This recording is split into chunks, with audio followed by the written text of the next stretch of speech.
respondendo a eles a relação. Ótimo. Já. Próxima pergunta.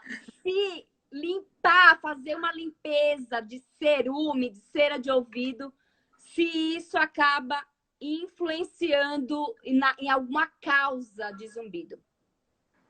Não, fazer a limpeza tem o problema, né, o efeito colateral de empurrar a cera, né, pelo menos com hastes flexíveis, de empurrar a cera lá para dentro, encostar na membrana e gerar zumbido. Mas daí é uma causa tão tranquila de resolver, né, que não seria um problema para se considerar. Agora, em acidentes, né, perfurou o tímpano, ó, gerou perda de audição por qualquer causa, pode gerar zumbido também. Tá.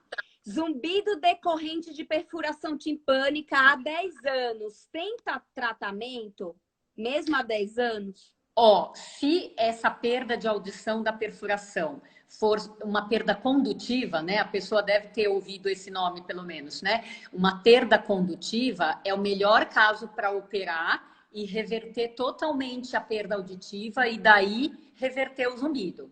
Se essa perfuração já tem uma perda mista, então comprometeu o tímpano e alguma coisa ali da cóclea, aí a cirurgia é menos provável que dê conta sozinha do tratamento. Perfeito. Zumbido. Qual a relação do tabagismo e zumbido? Tabagismo o tabaco é vasoconstritor. A cóclea só tem um vasinho, que leva sangue para ela trabalhar 24 horas por dia, 7 dias por semana. Qualquer coisa com tendência a fechar esse vasinho pode comprometer. O cigarro, a pressão alta, o diabetes, o colesterol, tudo isso pode comprometer pelo mesmo mecanismo. Ó, tá vendo, pessoal? Vocês que estavam querendo saber um pouco mais sobre causas, tá bom?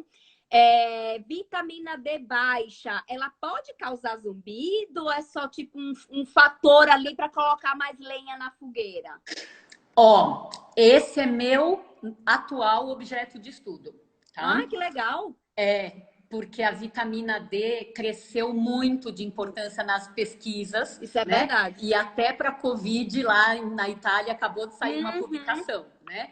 Melhora o sistema imunológico, etc. Então, o que a gente está tentando fazer é ver se faz diferença para o ouvido ou não, tá? Então, suspense por enquanto. Tá. Bom, depressão e ansiedade a gente já comentou. Sem que dúvida. Pode realmente, né, Tani? Síndrome do pânico. Sem dúvida. Transtorno de ansiedade, depressão, como a gente já comentou. Doenças cardiovasculares, qual a relação com o zumbido? De novo, pela circulação, tá? Não é a artéria do ouvido que está estreitada, mas normalmente problemas no bombeamento do sangue, ou então pacientes que têm placa na carótida aqui. Aterosclerose. Né? Isso, aterosclerose, ou seja, algo que vai fazer chegar menos sangue. Não é nem que a artéria do ouvido está estreita. Arritmia? Arritmia? Arritmia propriamente sozinho não, mas medicamentos que são usados para tratar a arritmia podem dar zumbido. Hoje tem uma lista muito grande, crescente, de remédios que podem causar zumbido como efeito colateral. Então, existe a lista oficial, clássica, mas existem remédios que não estão na lista, mas o paciente jura por Deus que ele começou o remédio e o zumbido começou depois. Eu sempre acredito no paciente. E, Tani, e hipertensão, né? No caso, seria o medicamento ou seria essa situação toda da hipertensão que poderia causar zumbido? As duas coisas, tá? A hipertensão como doença, porque ela é uma das que estreita, né, a circulação do ouvido. O pico hipertensivo, tá? Então, o pico pode fazer uma lesão no ouvido e o tratamento da hipertensão. Então, o uso do medicamento. Exatamente. O efeito colateral do medicamento. O que vale muito a pena nessa vida é a gente fazer investimento em saúde, né? E não investimento em tratar a doença com um remédio como se ela não existisse. Não, ela existe, né? Ela está sob o controle de um medicamento, mas ela existe. Então, investir nas causas que levam a pessoa a adoecer vale muito a pena. Ótimo. Ô, Tani, qual a relação, assim, por exemplo, de pacientes que têm alteração hormonal, como um hipotiroidismo? Como é que isso poderia influenciar na orelha interna? Ó, desde que a gente está na barriga da nossa mãe, o ouvido, informação tem receptor para o ouvido, para os hormônios tiroidianos, tá? Que legal. Então, eles são unha e carne, tá? A tireoide é a fonte, é a Itaipu do corpo, tá? Então, a alteração da tireoide pode dar N pi-fatorial alterações de metabolismo, e o ouvido está na lista. Hormônios sexuais como a testosterona, o estrógeno, a progesterona, etc., também podem dar zumbido, e tanto é que tanto a menopausa quanto a andropausa são causas de zumbido. Mas antes dessa idade, na própria TPM, gente jovem fala: nossa senhora, meu zumbido tá de matar hoje, né, na vigência da TPM. Na gestação, muita gente pode também piorar. Então, mudanças de hormônios sexuais também podem influenciar o ouvido. Perfeito. E, ô, Tani, você já teve algum paciente que falou assim, olha, quando eu estava fazendo uso de testosterona, alguma coisa assim, de começar zumbido nessa época?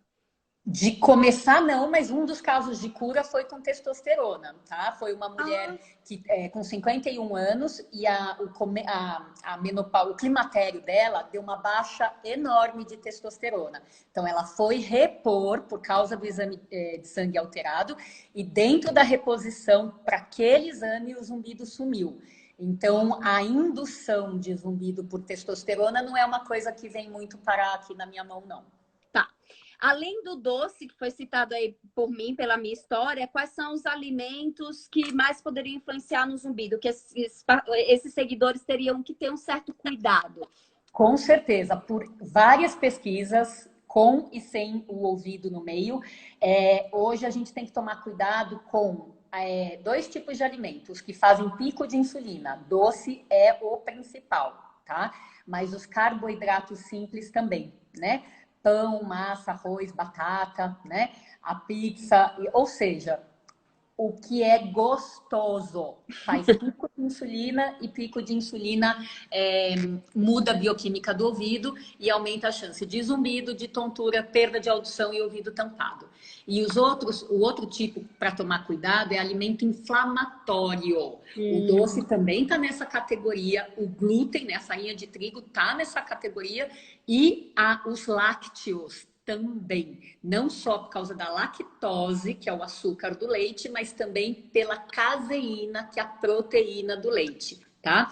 Então, pessoas que têm sintoma digestivo, ó, o intestino é preso, tem gases, ou então solta com frequência, tem cólicas, né? Independente de ter refluxo, tá? A gente não tá falando só do refluxo, da azia, da queimação, tá? A gente tá falando de intestino grosso, tá? Então, hoje é uma coisa que faz parte da minha investigação no paciente, como que é o seu sistema digestivo. Teve sintoma digestivo, é mais importante ainda a gente pensar na alimentação se a Uhum. gente quer chegar na cura do zumbido, tá? Sim, eu até já tive um paciente, Tani, com zumbido intermitente, que ele relacionava o início do zumbido naquele horário em que ele tomava um copo de leite deste tamanho. E daí ele parou, ele falou, eu vou cortar por conta própria. E daí ele me contou dizendo que o zumbido foi embora, né? Então Pois é, realmente tem essa relação sim, né? sim. Ô, Tani, tem uma seguidora que perguntou: o zumbido causado por trauma acústico pode piorar com o tempo ou ele pode ficar estável, essa perda? Se não tiver novos traumas acústicos, né, de Uhum. repetição, a ideia é o nível do zumbido ficar.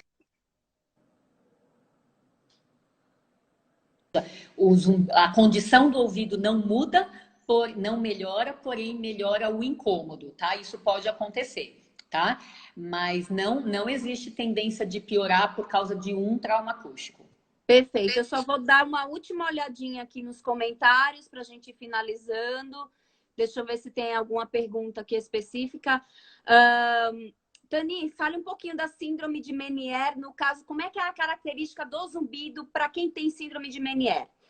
Meniere é um tsunami. Você tá bem, chega um batalhão de coisa na sua vida. Tontura, zumbido, sensação de ouvido tampado e uma perda de audição normalmente mais para sons graves, diferente da perda mais comum que é mais para sons agudos. A crise dura normalmente algumas horas, né, até um dia, que é o típico, e ela vai embora ou totalmente ou ela deixa um rabicho, né, com a pessoa, que é um zumbido mais baixo, né? Ou às vezes uma tontura em instabilidade que não é aquele tsunami todo, tá? Então é uma das causas super comuns de problemas do labirinto, né? O Meniere. E muitas vezes, na vigência da tontura, o que sobrou ali do resto da crise, seja um pouco de perda, um pouco de zumbido, na vigência da tontura tudo cresce de novo. Né? Tá. Então, ela é a montanha-russa perfeita. E tem Perfeito. muito a ver com a alimentação também. Tá. Tani, 2 comentários. O primeiro, com relação, assim, que eu vi um pessoal comentando aí, eu vou deixar de comer o meu pão que eu gosto, que é uma coisa que é muito importante a gente falar. Que é aquela coisa assim, se não tem relação com o zumbido da pessoa, sei lá, uma pessoa que tem 5 anos de zumbido, não tem alteração quando come o pãozinho dela, ela tem que cortar, Tani? Eu acho que não. Eu acho que não. Eu acho que precisa ter bom senso.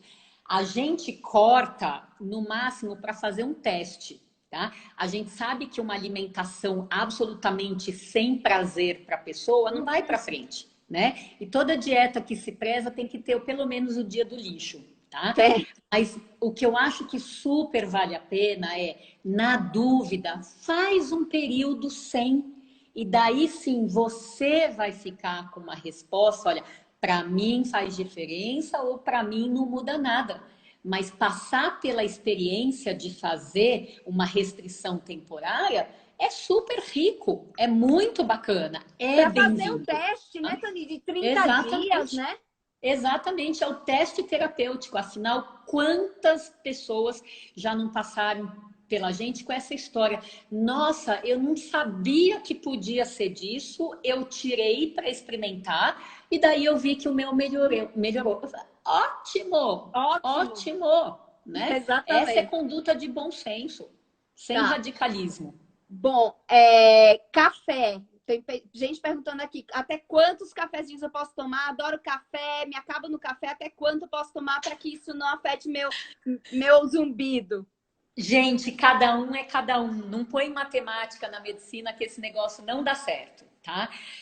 Se a gente for falar pela média e pela minha experiência, né? Porque as pesquisas são controversas, então a gente tem que seguir alguma coisa.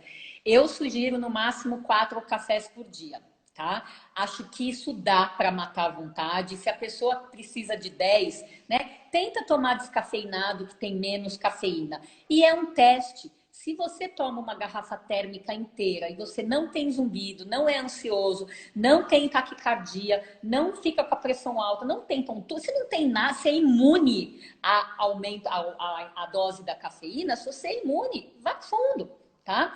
Agora, a questão é que se você toma muito e tem sintoma que te incomoda, por que não diminuir, né, por 7 a 10 dias e fazer o teste? É o teste mais rápido que tem para resultado no ouvido é a da restrição, da diminuição de cafeína, tá? Então, assim, é bom senso. Tá. 2 últimas perguntas para a gente encerrar. Tani, uma muito importante. Tem gente aqui perguntando se o zumbido ele vai causar perda de audição.